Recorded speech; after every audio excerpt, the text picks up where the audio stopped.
qué se tiene que replantear la política en el mundo de Trump? Porque digo, si hablamos de que en los barrios de Rosario, con la implementación del Plan ABRE, con la apertura de clubes municipales y provinciales gratuitos, se mejora, es una herramienta que da la política. Nosotros vivimos en un sistema democrático y votamos para que senadores, diputados, concejales elaboren leyes que nos van a beneficiar a todos. Pero necesariamente tiene que haber un replanteo, porque además, digamos, estas cuestiones estructurales de pobreza, de inflación, se resuelven con más política en todo caso, de la buena. Exactamente. Está muy bueno, creo que el eje es eso. Cuando la crisis es política, lo que tenemos que decir, la política falló. Necesitamos no menos política, porque esto es funcional a que gerencien los grandes intereses económicos. Entonces, ¿cómo hacer para pensar en reformas que optimicen la respuesta y no que la vacíen? Hoy lo que vemos es la nada. Hoy la política es imagen. La imagen vacía de contenido. Leíamos en los diarios del domingo cómo había un protocolo para sacarse una foto a una timbreada. Ponete así, que la otra persona esté en el principal lugar, miralo, abrazalo, si podés llorar, llorá, esto suma, me gusta. Es terrible, es la nada de la política porque...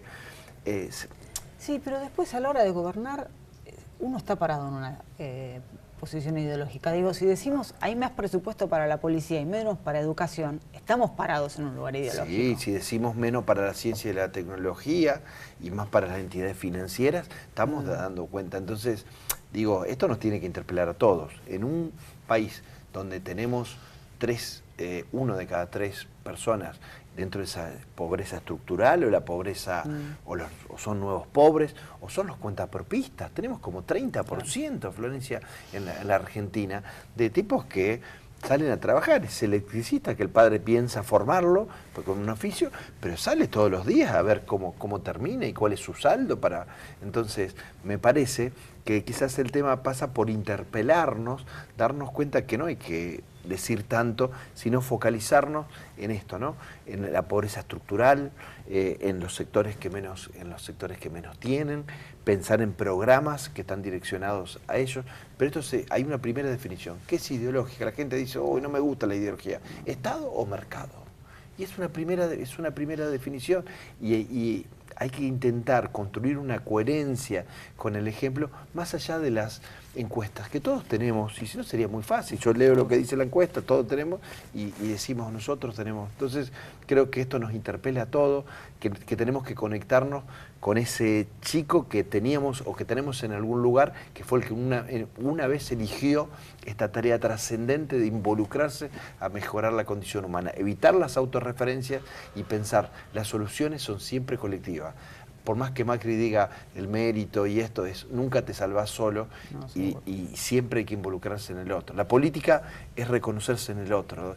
Y hay mucho para que tenemos que hacer en ese sentido. Ahora le voy a preguntar el tema política y reforma de la Constitución porque es algo que se viene en Santa Fe, una discusión. ¿Usted cómo ve la presencia del Estado en los barrios, Pablo? ¿Qué está, digamos, más alejada? ¿Una presencia que no alcanza? No alcanza, ese sería el tema. Justamente la necesidad es muy grande y es escalonadamente grande también desde niños, adolescentes, jóvenes, mamá con criatura. ¿Por qué digo mamá? Porque a veces quizás el papá no está, o bien está preso, o bien no tiene trabajo y buscando por otro lado. Entonces la presencia fuerte también de la mujer con la criatura en los brazos y otro de la manito llevando o intentando llevar a un jardín o a una escuela, buscando también que en esa parte puedan comer algo, porque no tienen para comer. Eso es una gran diferencia que hay de un tiempo a esta parte, ¿no? Porque ahora se ve mucho más reclamo en el tema de demanda de alimentos en los comedores, alimentos, por ejemplo, sí, una cosa básica, sí. ¿no? El tema de la inflación que ha golpeado y mucho, y la falta de trabajo.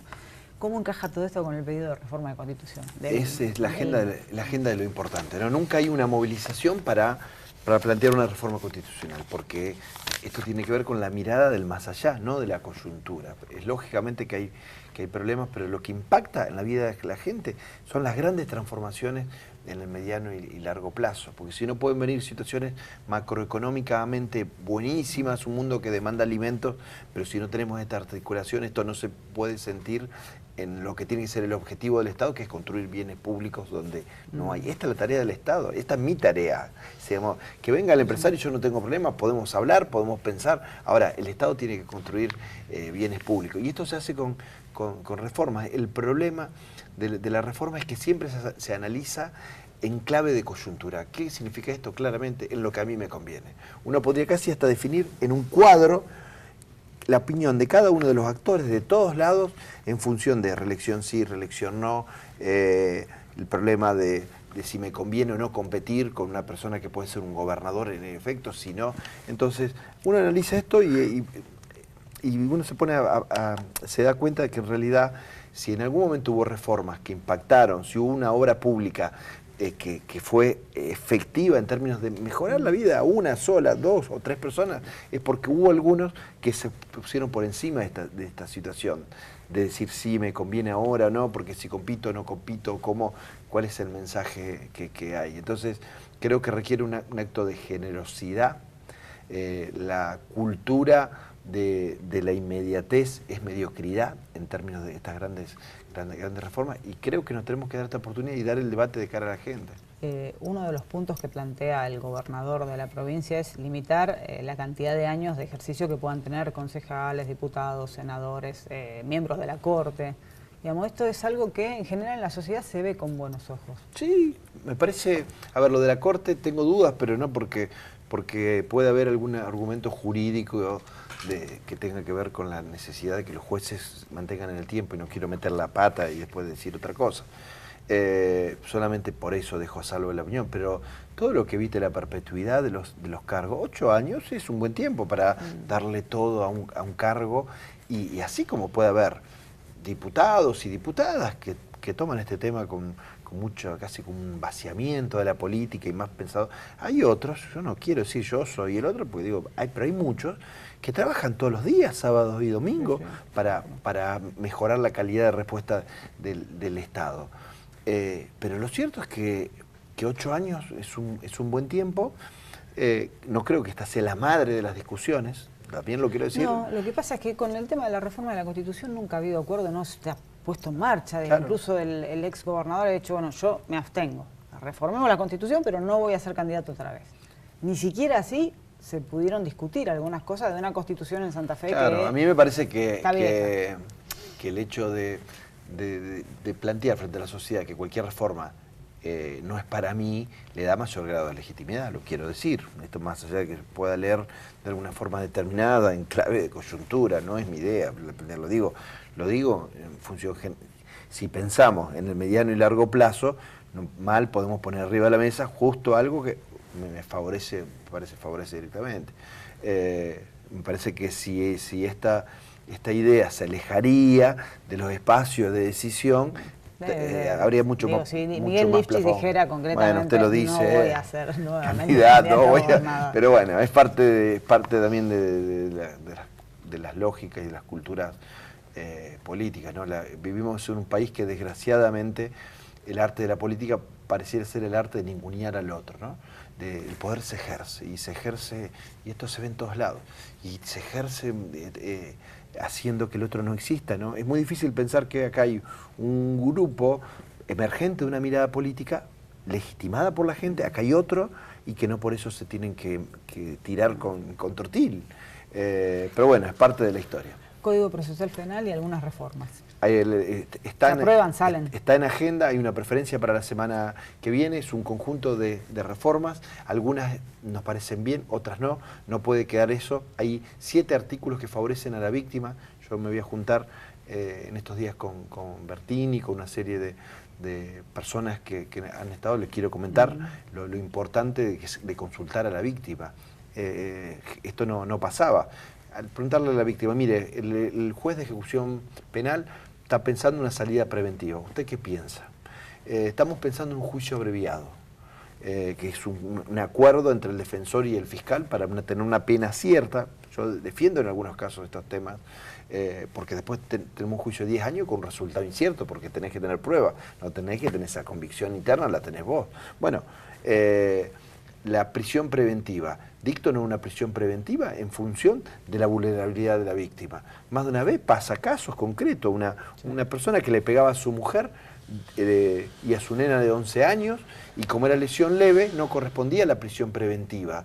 Entonces la vulnerabilidad de la víctima también afecta el proceso. Para los garantistas yo tengo esta mirada. Entonces pensemos en una reforma constitucional que resista la mirada de la constitucionalidad, valga redundancia, es decir, porque nada implica dictar normas que después que no sea así, que no sirven, que bajen la sensación de puerta giratoria que existe en nuestro país y en nuestra provincia, sabiendo que no es una herramienta para enfrentar la criminalidad de ninguna manera, pero que bajando los niveles de impunidad también bajan los niveles de violencia que te genera eso de que esa persona que cometió un delito esté caminando por la calle, sobre todo para la víctima.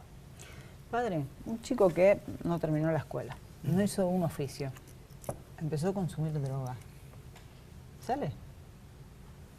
Sale pues si puede salir de eso. Y es el gran riesgo de muerte que tenemos. El gran riesgo, porque muchos de los chicos que comenzaron a probar la droga, que comenzaron justamente de alguna manera a consumirlo, pero la droga no es gratis. La droga es justamente, si uno quiere consumir, tiene que pagar. Y si no tiene plata... Lo que pasa es que se paga con el cuerpo, ¿no? Exacto. No se consume. Justamente, que eso lleva a que, o de alguien que intentó así, buscó de esa manera, quizás después salimos a ver dónde está, de qué manera le fue, y tenemos que llegar hasta el cementerio. Porque gran parte de los chicos termina muertos. Eso es justamente lo que nos cuestiona a quién estamos metidos dentro de un barrio, de una zona, con comedores, con mucho esfuerzo, que también nos cuesta sostenerlo, para mantenerlo, pero no terminó la escuela, no tiene un oficio. Entonces, ¿cómo hace para poder, y de alguna manera, conseguir este veneno para tomar? No le queda otro que robar. Y ahí expone la vida. Se emociona. También. Les agradezco a los dos. Es importante, me parece, estas discusiones. Es importante plantearse el tema de la presencia del Estado. Con más Estado se salen estas cosas. Con más Estado y trabajo coordinado. Nación, provincia, municipios y organizaciones intermedias. La iglesia, evangelismo, todo lo que pueda colaborar. Es una situación de la cual es imposible sino pensar una salida. Pero insisto, con más presencia del Estado y con más política, no con menos. Gracias. A usted. Hacemos un corte pequeño y volvemos.